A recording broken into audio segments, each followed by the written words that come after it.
Үш жетім зерек бала. Ерте заманда, ешкі құйрығы келте заманда, бір патша бар екен. Оның жалғыз ұлы болыпты. Ол ұлы ажалы жетіп ауырып өліпті. Жалғыз ұлының күйігінен патша далаға шықпай жатып қалыпты. Бұл патшаға бірнеше патша көңіл сұрай барыпты, сонда да тұрмапты. Патша басқармаған соң елі күйзеліпті. Осы елде жанашыр адамы жоқ, әке шеше, аға іні дегендей туған туысы жоқ, үш жетімек бар екен. Бұлар үшеуі ақылдасып, біз патшаның көңілін сұрасақ қайтеді деген оймен патшаға бармақшы болады.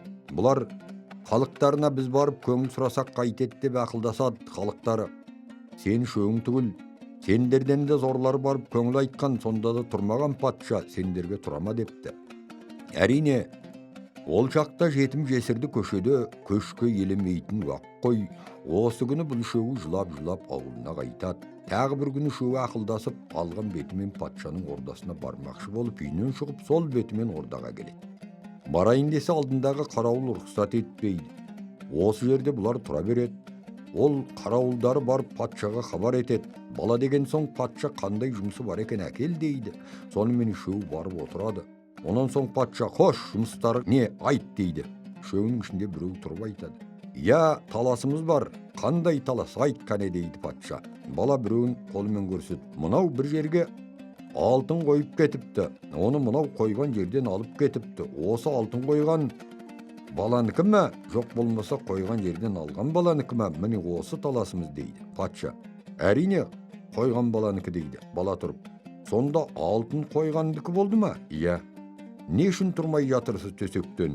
Жаратылса жаратылды, бала болды, сізге өлді. Қайта барды ол, бала болды, қайыр қара жерге. Не үшін қапа болып төсектен тұрмай жатырсыз деп көңіл айтып бұл. Онан соң патша орнынан тұрып, несін жинап, қайтадан халқын жинап алыпты дейді. Патша уәзірлерін шақырып, бұларды уәзірлердің қатарынан босатып, бұлардың орнына үш жетім баланы ақылды, білгір, зеректік үшін уәзірлік қатарына енгізіпті. Ал енді бұлар уәзір болып тұра тұрсын, бұрынғы ескі уәзірлеріне келейік. Бұлар үш жетімнің уәзір болғанын көре алмай елге үгіт таратып, осы жердегі там тасты атуға, елді білдіруге кірісіп, қаланың көп жайларын бұздырып, осындай әрекет жасап жүрген кезде патша бір күні жорыққа бұрынғы соңғы уәзірлерімен шықпақшы болды. Сөйтіп жорыққа шығып келе жатса, бір қайырлы жерде екі байғыз атты құсқа көз түседі. Қараса біреу ойда, екіншісі қырда отырған екен. Үш жетім бұрын айтады екен: біз құстың да тілін білеміз деп. Оны ана уәзірлер біледі екен. Бұлар айтыпты патшаға: осы сіздің жаңадан сайдап алған үш уәзір балаңыз айтатын еді, біз құстың да тілін білеміз деп. Егер де білетін болса, ана отырған байғыздың біреуі ойда, екіншісі қырда нағып отыр екен, осыны сұраңызшы депті. Байғызбен тілдесіп біліп келу үшін біреуін жібереді. Ол атынан түсіп, атының ерін қайтадан мұқтап тартып алып, қайта атына мініп, артынан қуып жетеді. Аналар сұрайды: не үшін біреу ойда, екіншісі қырда отыр екен дейді. Бала сонда: ойда отырғанның жалғыз ұлы бар екен, қырда отырғанның қызы бар екен. Екеуі қалың мал сөйлесіп отыр екен. Қызы барға ұлы бар айтады екен: менің балама қызыңды бер дейді екен. Ол қанша мал бересің депті. Ұлы бар: 30 алтын берем депті. Қызы бар айтыпты: онда саған қызымды бермеймін. Себебі 30 алтын өзімде бар, одан да көбірек бер деп біт салмай отыр екен деп, бала осымен сөзін тәмамдапты. Сонда патша тұрып: менің адамдарым бұзылған екен ғой деп ойға кетіпті. Сөйтіп серуендеп болып, кешкі уақытта жай-жайына тарасыпты. Кешке таман патша жаман киім киініп алып, қаласын аралап көруге шығып, қаласын қараса, қаласының тең жарымы бұзылуға тақалып қалған екен. Оны көріп қайтады. Ертеңіне: қош енді балалар, ел бүлініп, қала бұзылыпты. Бар жайларыңды табыңдар деп үш жетімді уәзірліктен босатып қоя беріпті. Балалар сөйтіп бас қамымен жүре тұрсын, енді қалаға келейік. Бұрынғы уәзірлерді қайта сайлап алыпты да патша селк етпей шалқасынан жатып уәзірлеріне: аты жөні жоқ, әкел депті. Егер 3 күнге шейін әкелмесеңдер, бастарын кесем деп. Сонымен бұлар не әкел дегенін білмей ақылдасып, осы ана үш жетім балалары зерек еді, соны іздейік депті. Сонымен бұл үшеуін 2 күн өтіп, үшінші күн іздеп тауып алады. Келе бұлар балаларға сәлем береді. Ол үшеуі де сәлемін қабылдады да, «Хош, жол болсын, қайда барасыздар?» деп сұрады. Бұлар жауап берді. «Біз сіздерді іздеп жүрміз. Себебі біз өлетін болдық. Патша бізге уақыт берді. Ол мынадай, шалқасынан селк етпей, аты жөн жоқ, әкел дейді. Не әкел дегенін білмей келеміз. Сонымен бізге 3 күн уақыт берді. Ол бүгін бітетін күн деді. Дұрыс, онда қала бұзылған, соны жөндеу үшін ұста әкел дегені ғой». Олар сол күні сол уақытта артына кейін қарай қайтып бірнеше ұста апарады. Сонда патша: «Қош, 3 күннен бері ұста таба алмадыңдар ма? Нағып кешіктіңдер? Айт шындарыңды» депті. Сонда аналар тұрып: «Не әкел дегеніңізді білмей, әлгі 3 баладан сұрап білдік» депті. Ырзасыңдар ма?»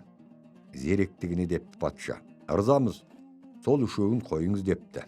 «Иә, болмаса ертіп әкел» деп алдырып қайта уәзір сайлайды. Енді аз күннен соң елінде наразылық туып, біз жетімді уәзір сайламаймыз деген соң, елі бұзылып кететін болған соң, қайтадан үшеуін босатып қоя береді. Сонымен бұл үшеуі басар тауы жоқ, барар жері жоқ, қаңғырып басқа патшаның қол астына кетеді. Үшеуінің ендігі кәсібі патшаның қазынасынан алтын алып ауқат етпекші болады. Бұлардың үйі моланың тесігі болды. Түнде патшаның қазынасындағы алтынды үшеуі 3 торбалап тасып көрге әкеліп жинай беретін болды. Азанда патша қазынасын қараса, алтынның азайғанын көреді. Ертеңіне уәзірлері мен қарауылдарын қояды. Сонда да сол күні үшеуі ешкімге білдірместен тағы алтын ұрлап көрге әкелді. Ертеңіне патша қараса, тағы азайып қалған.